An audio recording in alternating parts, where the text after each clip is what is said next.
Welcome to the R.M.Williams OUTBACK podcast. I'm Terry Cowley, the host of the podcast and the Senior Associate Editor of R.M.Williams OUTBACK magazine. This podcast is sponsored by Ram Trucks Australia.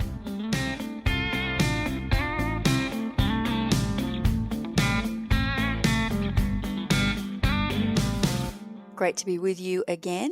It's some time since we've spoken to OUTBACK Editor-in-Chief Mark Muller. Thought it was about time to catch up with him again. Mark is obviously always working on the magazine, but always doing interesting travels and meeting interesting people along the way too. Hi, Mark. G'day, Terry. How are you? I'm very well, thank you. And how are you? I am also very well, thank you. Excellent. Now, there's a lot of things we could talk about, particularly in relation to 153, which is still out now, of OUTBACK. Perhaps if you can tell us about the trip that you did down to South Australia, which was as a part of our main feature, which was on architecture in the bush. Yes, I went down to South Australia because that's where I'm from, and I slipped down there for Christmas to see my parents and my mother-in-law. And in that, we went down to Robe, where I've spent a lot of time on and off over the years.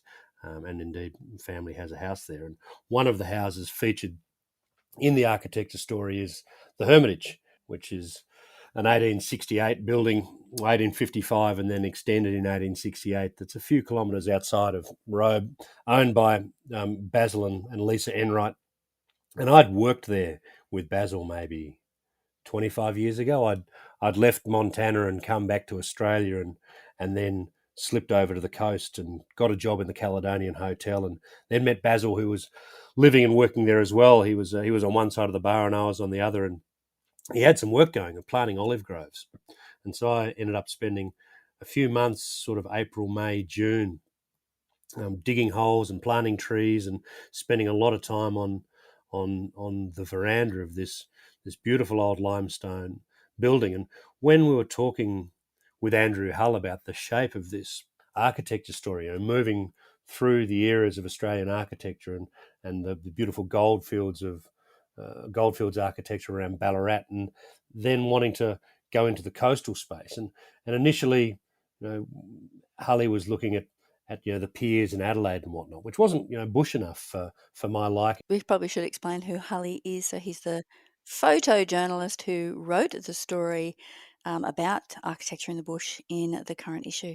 And keen listeners to the podcast will, of course, have tuned into that beautiful conversation you had with Hully about what he did and where he went and the story of shelter in Australia. I hope so. We had this link from these beautiful big stone buildings in Ballarat, and then on the coast of Victoria at Lorne, Ocean House by the architect Robert Mills.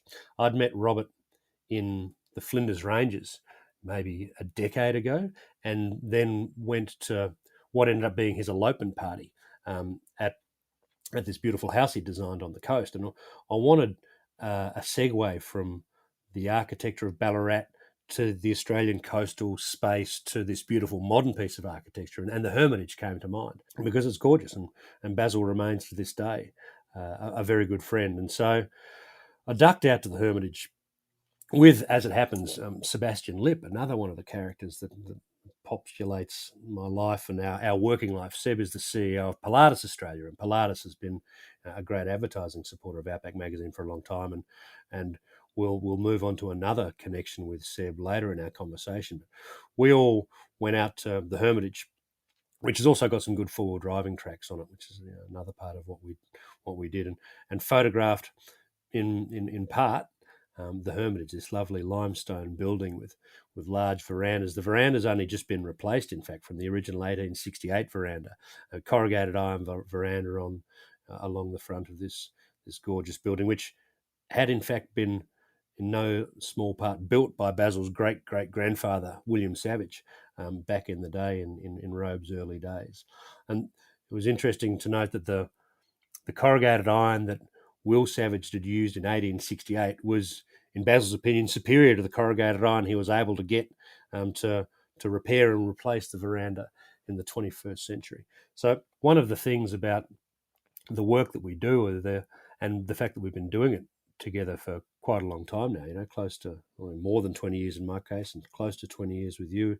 And it's something that happens throughout the bush is connections and networks and friendships and ideas that cross-pollinate and populate, and that comes through a lot with the stories we put in the magazine. Indeed, Andrew Hull himself, we came across because we did a story on him in the magazine 18 years ago when he was living in his hometown of Burke and writing interesting poetry. And we wrote a story called The Bard of Burke, and through that realised that Andrew was good in the bush, a good writer, a wonderful artist. He's one of these people who's multi-skilled. He does huge public art installation works with mosaics in Western New South Wales, and as I say, is a poet and a musician and a photographer and a writer, and has a deep interest in and understanding of many aspects of life in rural and regional and remote Australia. So Harley put the architecture story together. The fact that I was slipping down to Robe to see Mum and Dad meant that I would never go to Robe without ducking out to the Hermitage and saying hello to Basil. The Hermitage itself, being this beautiful piece of architecture, enabled us to fold that into the story, and the fact that dear Seb was in Robe as well at the same time meant that we've got to take a couple of interesting forward drives out and give them a bit of a run too. Yeah, and I guess the significance of the Hermitage, apart from your personal connection, which you noted in your editor's letter of the same issue, was that buildings are so infused with memory. That's exactly right, and that's part of what I riffed on in the editorial. We are, of course, seeking shelter in buildings, but a lot of the most important things in our lives, and a lot of our lives, is spent in and around various buildings, whether they're wool sheds, or whether they're our homes, or whether they're workplaces, or whether they're places to seek shelter or seek solace, or places to return to having spent you know, long days outdoors, and all of these layers of memory fold into the place. So I mentioned the fact that we have a family house in Robe, um, and and I've obviously spent a lot of time there from my childhood onwards. And I mentioned also the Caledonian Hotel in Robe, where I've also spent over the years a reasonable amount of time on both sides of the bar. And these are the things that resonate in place for us. You might remember your school building. You might remember the building in which you first met your partner. You might remember a building in which you sat with your grandparent as they died, or some such thing. But folding forward a little bit, one of the stories we're working on is libraries, for a future issue. And libraries, and I had vivid memories as I was reading the early draft of that story of the library at Penola High School, which is also the state library and the community library, for the town where I grew up. And I could picture it clear as day, both from Barb Smith, the librarian, to the shelves at the back where I might have stolen a kiss as a young fellow. These are all parts of the memories that live in ourselves and in our minds, and in the buildings we inhabit throughout our lives. It's very true. And if you go back to a place and it's not as you imagine it, it can be really disconcerting. I've had that situation at both my primary school and my high school because they've been totally redeveloped. And yeah, it's like, I don't know, there's something sad about it, there's something lost, but it does all still, the old buildings all still do exist in my head, that's for sure. And I love the way that buildings can tell stories as well. I was out on Brickhouse Station over in the Murchison a few years ago, and while it's cattle country now, it was once upon a time wool country. And Aaron Land was taking, he's the manager on Brickhouse, which is owned by Harvest Road. He was at least then the manager. He's moved up to another part of the portfolio in the Kimberley now. Anyway, on the walls of this old woolshed, um, were graffiti from shearers and whatnot, and one of it was the date. It was, I can't remember the exact date, but it was effectively 1939. Germany has um, invaded France, and the war's on. And there was a cartoon against it as well. And I just thought, wow, you can imagine that. You can imagine the time that it was happening, and how even the message got to them. Through the radio, and then into the newspaper, and then up the road, and then out on a cart to the shearing shed, and then you can see them sitting around their newspaper and going, "Crikey, boys, there's a war on," or or things like the chisel marks in stone on old buildings particularly. I always look at those and imagine the chisel, and imagine the hammer, and imagine the hands that are holding them, and making them, as a part of, a normal day's work that is still alive today. One of the things around that, our founder, R.M.Williams, Reg Williams, was a stonemason and a builder, and a man who knew how to infuse buildings with spirit. And I think particularly of the Stockman's Hall of Fame in Longreach, which was a really interesting piece of modern architecture. And listeners may well have visited the hall since it was opened in 1988 by Queen Elizabeth and other dignitaries. RM, when trying to get money together for that, camped outside on the site and built a stone cottage by hand, cutting the stone, laying the beautiful flagstones and the flooring, and a fellow called Cyril Wall was a craftsman in the bush vernacular. So, big two-handed saws and hand adzes, and he adzed and built all of the beams, windows, and whatnot for this cottage that RM built. And every chip and every stroke is still there and still resonates with the hands that built it. And I love the way that you can have that sense of lived continuity within buildings that adds to the stories. Or, flagstones and steps that you see over decades and years and hundreds of years in some instances. The stone steps have worn down, and how many feet must have walked upon the ground to have worn that stone such that you can see massive indentations in it now. I like all that sort of stuff. Absolutely, and I'm sure our readers will enjoy reading that story.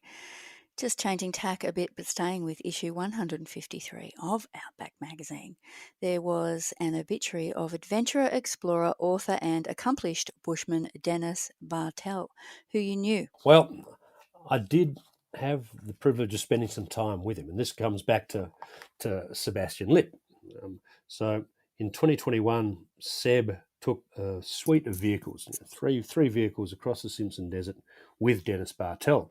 Now, Seb knows a chap called Brendan Eblin, and Brendan is a wonderful fellow from Port Augusta originally, many years there, a house painter who then ended up getting work up and down the Birdsville track, painting shearers' quarters and houses and whatnot. When people realised that he was useful in the bush and a fine craftsman, he ended up having a heritage restoration painting business based sort of out of Harndorf in the Adelaide Hills, where if, for example, the library in Parliament House, a 19th century building, needed repair, Brendan was the man who came in to paint it. Now, Brendan, among other things, was also on the board of the Central Division of the Royal Flying Doctors Service for 20 years, and it is in that capacity that he became friends with Dennis Bartel. Dennis, in 1985, walked from Gulf to Gulf raising money for the RFDS. That is, he walked from Burketown in Queensland to Glenelg in South Australia across the Simpson Desert. And Brendan, in fact, was there as a young man rattling a can trying to get some coins from the crowd that had gathered at Glenelg to help put money together for the RFDS. And so Dennis, born in 1933, died at the age of 90, and I met him when he was 88 because Dennis had crossed the Simpson Desert some 70 times in his life. He'd done it in vehicles. He'd walked across it several times. He'd ridden camels across it. He's done all sorts of things. And we wanted to put a plaque on the French line where Dennis had crossed it back in the mid-1980s to commemorate that, and indeed to take Dennis into the desert. Now, Sebastian knows Brendan very well because the RFDS buys Pilatus planes, the PC-12 particularly, and now the PC-24 are used by aeromedical services across Australia. They're great planes for landing and taking off on gravel. They can fly a long way, they can go fast, and they can cop rough country. And so with that RFDS connection between Brendan and Sebastian and Dennis, we had this idea to get Dennis back out into the Simpson Desert, and did so. And we picked Dennis and Brendan up at like a service station on the outskirts of Adelaide. You could tell he was an old man. He had a couple of walking sticks and a tall fellow, rangy and lean, but a bit hunched over. And we thought, well, geez, we're going to have to be careful trying to nurse this bloke through the desert. We weren't giving him enough credit, really, because he was, in his prime, a strapping human being, just a large, strong man who could walk literally across Australia carrying everything he needed, unassisted walking. And as we got further and further out into the desert, Dennis just perked up more and more and more, and he became more and more alive. And soon he was casting off one walking stick, and before too long he'd only pick one up to do something if he remembered to, and was just completely enlivened by the space. And we talk about a connection with buildings. Dennis has this amazing connection with country, with the landscape, and so it was a real privilege to spend time with Dennis in that environment and to see the strength of the environment infusing him for what ended up being his last trip across the desert that he calls the Desert of Dreams. And indeed, in May, I'll be heading back out into the Simpson Desert with Brendan and with Sebastian to put a new date on the plaque we put out in the Simpson Desert because, of course, Dennis died. And we run a little bit of that, an obituary and some of that story in this issue. Yes, it's a joy to have, through the magazine, get to know remarkable people, and that's certainly part of the pleasure it brings to the work that that I do and that you do, and that we then get to share with readers and listeners. Definitely. What a special trip, special memories. Now, there's a big splash in the middle of the magazine with a photo essay, as we call them, by Nick Joyce. What do we call Nick Joyce? Tour leader, photographer? He has a couple of different hats, doesn't he? Yes, he does. I mean, Nick is, I guess, primarily an outdoorsman. He's a bushman. He grew up in South Australia's mid-north on the family farm, mixed cropping and cattle and sheep. And 5 generations of Joyces before him had worked that space. And Nick was also a fairly handy athlete. He ran out for the Adelaide Crows for a couple of seasons, but injuries sidelined him quite a bit. After that sporting period in his life had passed, he decided he wanted to sort of get out of himself because he was disappointed, of course, and went up into the top end and loved it. And then came home and told Dad, "Well, I'm ducking off up there, but I'll be home for harvest." And in that period, he'd seen things that he loved, and he started to pick up a camera and started to take photos, and he's just got a good eye. And I came across his work on Instagram and thought, geez, they're nice photos, and they were photos particularly of the wilds of Arnhem Land. He, in fact, ended up moving up there. He told his dad that the 10 months that he was going to go between harvests ended up being 10 years. Nick is now working closely with the traditional owners along the Coburg Peninsula, where he's set up a safari camp, a hunting camp. So he's a bow hunter, and he's a good rifleman. He's a fine photographer, and all of these things sort of play into each other. And he captures these instances in his life in a really beautiful way. He's now newly married, and he and Georgia are Territorians. They're staying up there, but Nick still folds back into the country that bore him, and that's in South Australia.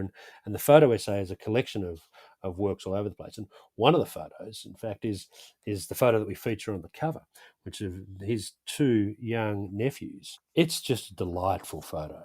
You've got young Elijah and Sydney Joyce there on the back of a beat up old Toyota 70 Series Ute, standing on an esky, one of them, and piece of polypipe in the hands of the other, and there's a dog sort of sleeping lazily on the tray as well. But the boys, as far as they're concerned, they're on a river in Arnhem Land, reeling in big barra. You can tell there's the polypipe's a fishing rod, and the other lad on the esky is hauling a net. And just the imagination and the life and the way that that's captured, that sense of family and vivacity and country, is, I think, a special moment. And Nick's work, more often than not, is infused with that kind of insight and that sense of scale and beauty, but also imagination and joy. And so it was a process to be able to connect and track down somebody who spends a fair bit of his time humping through the back blocks of the Coburg Peninsula with a rifle in his hand and a camera in the other to bring this work to the pages. But I'm very glad we did, because I like it a lot. Yeah, we say photo essay. That's not a very good description. That it doesn't really do it justice just to call it a photo essay. I mean, you're talking about incredible full-page photos of a saltwater croc sliding back into the clear waters of the Coburg Peninsula. You're talking about wet season storm washing across the floodplains of Arnhem Land, just to name a few things. I'm just looking through now. Tidal waterways creating their own patterns across Arnhem Land. I mean, a lot of it is aerial photography, but it's not all aerial photography. Probably one of my favourites is the wild buffalo pushing across wetlands in Arnhem Land. Like there's some lovely details in there, but there's also some great action as well. Yeah, I mean, one of my favourite photos in that same spread, where one of Nick's mates is this. It's a close up of a set of hands with black hands and thick nails and this beaten up old rifle, and the rifle's looking really greasy. And I was asking Nick about it. I said, what's the go with that old rifle? I can't even tell what it is. It's could be a Lee Enfield from the First World War, or it might be an old Mauser or something. But anyway, he said, "Oh yeah, that thing we can't even find the right cartridges for it these days, but it keeps on working, so we keep on using it." And that sense of seeing something and zooming in on it, as well as these vast panoramas of, as you say, floodplains on the Northern Territory, or unnamed outback river tidalways, brolgas flying across vast tracts of tableland, but then to zoom in on something that also looks interesting and gives you a real sense of place. You can smell the gun oil coming off that photograph. I reckon it's a really interesting thing, and that's sort of what we try and do is to share through words and images, of course, the remarkable places that are to be found throughout Australia, and the remarkable people who spend their lives in it. Absolutely. Now, by the time our readers receive our magazine, of course, we've spent a long time with it, we've put it to bed, we've sent it to the printers, and literally by the time it's in our readers' hands, we're well onto the next issue. You did a trip to Tamworth recently, which will be popping up in the next issue. Yes, indeed. I slipped up to Tamworth for the Star Maker Awards, the Toyota Star Maker Awards, the Toyota Tamworth Country Music Festival, and in getting there, I was lucky enough to get into a new LC70 Toyota Land Cruiser, the LC76, so the wagon version of the 70 series Toyota, which every station in Australia has got these old Toyotas on it. But what they've done with this one for the first time is put a four-cylinder engine in it and an automatic gearbox, which is a change from the V8 that traditionally powers those things. So it was an interesting because I'll write a motoring review on that vehicle, and I was impressed by it. But also, it's nice to be out on the road, and it's nice to go for a drive. And I didn't want to sort of drive straight up to Tamworth and roll straight into Gunnaganoo station outside of Tamworth where we were staying, and then get caught up in all of that hubbub, which is an interesting place and space, but it's nice to get some time for yourself. So I sort of went the long way around. So I'm based in Sydney, and instead of sort of driving up the coast to Newcastle and then through the Hunter, I ducked up into the Blue Mountains and up the old Putty Road, and stayed in Tualia National Park on the way up because it was a stinking hot weekend, and the Country Music Festival was great, and Tamworth's great. 30 sort of 6 degrees in crowds isn't as great, so I wanted to get in the right headspace beforehand, and that involved lolling about like an old lizard in some rock pools an hour south of Tamworth before heading up into town. And it was excellent. It was excellent to be camping and then to be in Tamworth and the excitement of all that music and all those people and all those crowds. In fact, was able to catch up with Murray Harton, the poet who's from Moree.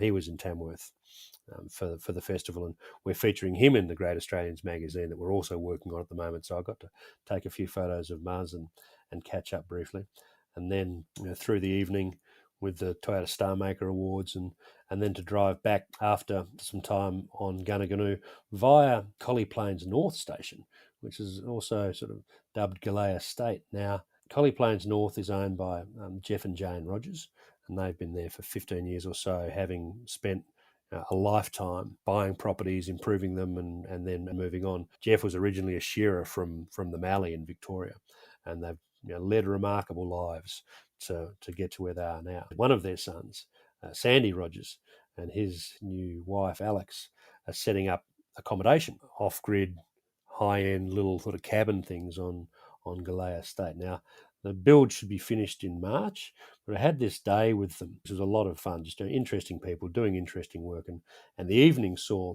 Colin Selwood, who's got a restaurant in Scone, come up to cook dinner for us. These huge, some people call them tomahawk steaks. Colin likes to call them boomerang steaks. So, big steaks cooked on open coals so that you sear the outside and then taken off the coals and put on a grill and then carved on the tray of a ute and chimichurri sauce poured over them and a good wine. And I remember sitting in this grove of trees as the moon's rising and the fire's smoking next to us and surrounded by good company and beautiful country, eating good food, thinking, well, as far as jobs go, I like doing this sort of thing quite a bit. Yeah, sounds like a real hardship. Mm, Had to keep on taking notes. The work's never far away. In fact, it was interesting. Part of what we're doing now, Terry, talking, with these podcasts and engaging in taking filmmakers onto cattle stations and whatnot. Part of my curiosity about this Tamworth trip was that Toyota's people had put together a group of those that they'd invited for the trip, and I was there with Outback magazine, and there were a couple of other magazines, but there were also brand ambassadors who were a part of the scene there, but also Jack Archer and Jack Tossell, two country boys who both have large followings on TikTok and Instagram, and so that social media space, and I was curious to see how that all wove together, and so on Gillay Estate, for example, Alex, who also has strong skills in that media space, was filming Colin and I working with the food and cutting the wood to put together reels, and they've had some of their food reels that they do, like cooking up a piece of camembert with some cherry tomatoes on an open fire sort of thing, close to 1 million views on TikTok. They do a great job with it. They do a great job, and it's all about the storytelling. And one of the things that we talk about, our primary platform is Outback Magazine. We're now talking on our podcast. I love the fact that these stories can transfer across mediums, and I'd never want to be so wedded to one medium that we wouldn't engage in others. And I was listening to an earlier podcast of ours today, the Deshon Goat Depot, which is another story in this magazine, and you spoke to Sigo about that, but it gives an opportunity to either unfurl more of a story in a different medium or to reinforce interesting aspects of the story. We spoke earlier about Hully, talking at length about his experience and his thoughts putting together the architecture story for this magazine. And I like the way that as storytellers, we've got so many different platforms available to us to share some of the experiences and places that we deliberately seek out and that readers and listeners tell us about and tell us they want to hear about or want to find out about. And that continues to inform us as journalists and as storytellers. And long may it continue, Terry. Yes.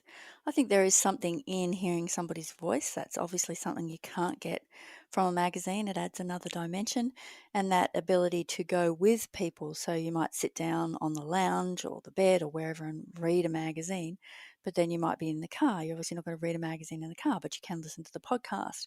Or you might be out on the header or out somewhere on the property and you can take us with you in the form of the podcast. And it's quite an intimate way of communicating with people, I think too. Well, I hope it works. Works for me. I mean, I love listening to what you're doing on the podcast, and I love listening to other podcasts as well. And you're exactly right. And like, there are some times where you can't be sitting reading, or you can't be watching a screen, and you've got things to do. And to have the company of the voices in your head in such a way that you continue to either be entertained or informed or learn about things or think about things that you wouldn't otherwise do. And the on-demand nature of the podcasting too, I like, because you'll be out in the back blocks and you can't get a radio signal. You can't listen to the radio, or it's too crackly, or you're tired of listening to the songs that you might have in your phone, and you're transported and you get to both do what you're doing and also think about other things. I reckon it's good fun. I think it's good fun too. I enjoy it.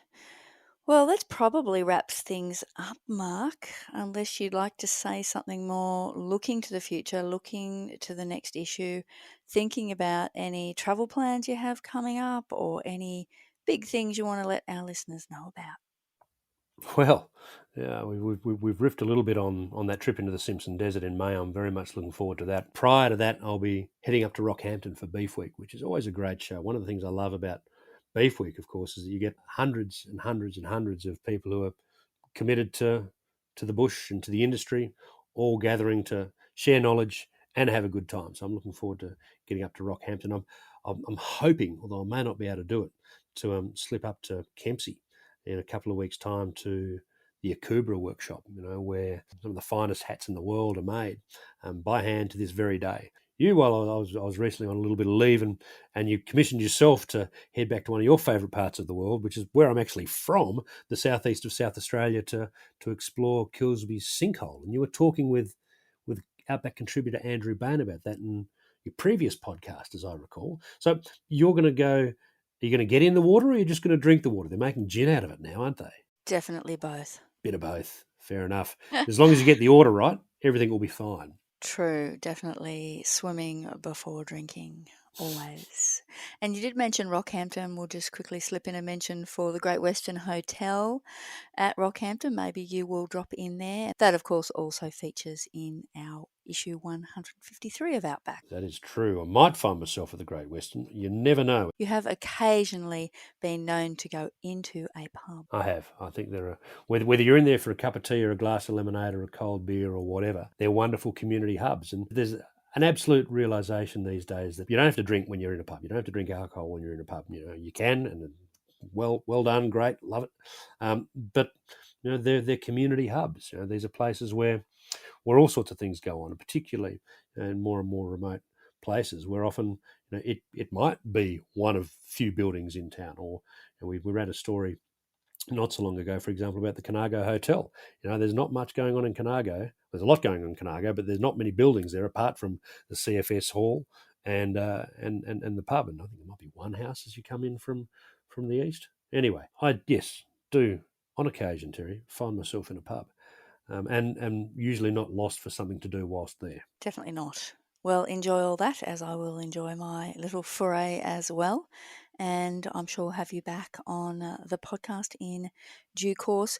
I also thought it might be just a nice thing if there are readers of I certainly would hope there are readers of the magazine listening to the podcast, although some people may, be more familiar with the podcast. Some people may be more familiar with the magazine. But we just, I guess, want to say thank you so much to our listeners and thank you so much to our readers, because without them, we cannot do any of this, can we? Absolutely not. We're doing it for a reason, and that reason is to share these stories. And I thought you were going to run down another line there for a second, because I was reading the letters pages, the feedback pages, before this call, and I thought, gee, that's interesting. I wonder, maybe we start to incorporate some of the readers into our podcasting, because some of the stories we get told, or some of the the letters we publish, they're worth a yarn in themselves. Well, there's an invitation, listener. If you want to come on the podcast, let me know. Excellent. Always open to suggestions, that's for sure. People, places, subjects, all that good stuff, as we are at the magazine, of course, Mark. That's right. So if people do have ideas, then sing out, write to us. Publishing at R.M.Williams.com.au, or you'll find our postal address in the magazine. Or, of course, via the usual social media channels as well. Well, thank you very much for your time, Mark. I'm sure I need to let you go to let you get on with all those other things you do. Thank you very much, Terry, and thank you for your time. I really enjoy listening to what you're doing on this podcast. I think it's great. Thanks, Mark. Talk to you soon. Cheerio. And thank you for listening. We'll talk to you again soon.